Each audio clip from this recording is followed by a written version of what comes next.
আজকে আমি কই মাছ ভুনা করব, মানে কই মাছ ভর্তা। নড়াইলে মানে কই মাছ এরকম ভর্তা করে রাতে মাখাইয়ে হালকা পানি দিয়ে আমি আগের থেকে মশলাটা একটু মাখায় রাখিছিলাম দিয়ে মশলা দিয়ে মাছটা পরে আরেকটু মশলার ভিতরে মাছগুলো এবার দিয়ে দেব।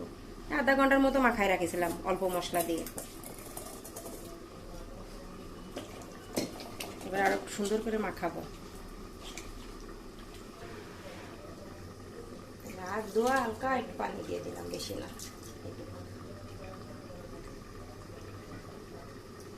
নড়াইলের মানুষ এই কই মাছের রান্নাটাকে বলে এলো কি কই মাছ ভর্তা, কই মাছের ভর্তা। এই সুন্দর করে দিয়ে হালকা ডিম জাল দেব।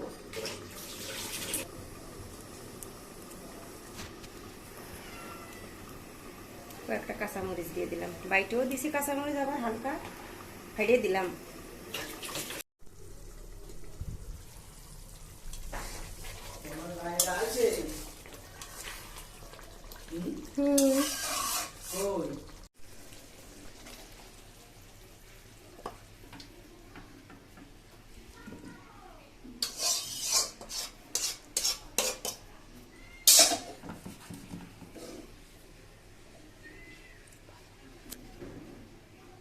এই যে সেই মাছ ভর্তা শেষ হয়ে গেছে। অনেকে শাক দেয়, আমি শাক দিইনি, কারণ আমার শাক নেই তো, এই কারণে এমনি মশলা দিয়ে বোনা করেছি, মানে ভর্তা করেছি।